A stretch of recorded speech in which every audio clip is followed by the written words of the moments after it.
দিনের আবহাওয়া প্রধানত শুষ্ক থাকতে পারে আজ। একই সঙ্গে দিনের তাপমাত্রা সাধারণত অপরিবর্তিত থাকতে পারে।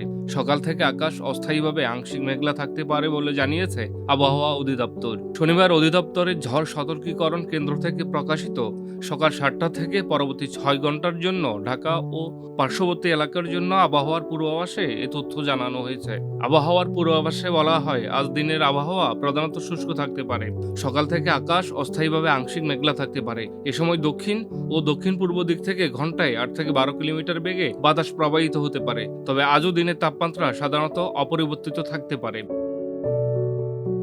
তথ্য অনুযায়ী আজ সকাল ৬টায় ঢাকায় তাপমাত্রা রেকর্ড করা হয়েছে ২৮.৫ ডিগ্রি সেলসিয়াস এবং বাতাসে আর্দ্রতার পরিমাণ ছিল ৮৮%। আর গতকাল রাজধানীতে সর্বোচ্চ তাপমাত্রা ছিল ৩৫.৫ ডিগ্রি সেলসিয়াস। এছাড়া গত ২৪ ঘন্টায় ঢাকায় কোনো বৃষ্টিপাত রেকর্ড করা হয়নি।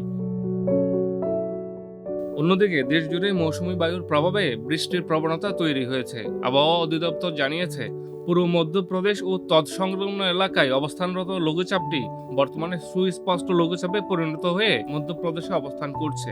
এর প্রভাবে রাজস্থান, উত্তরপ্রদেশ, বিহার হয়ে বাংলাদেশের দক্ষিণাঞ্চল পর্যন্ত মৌসুমী বায়ুর অক্ষ বিস্তৃত রয়েছে।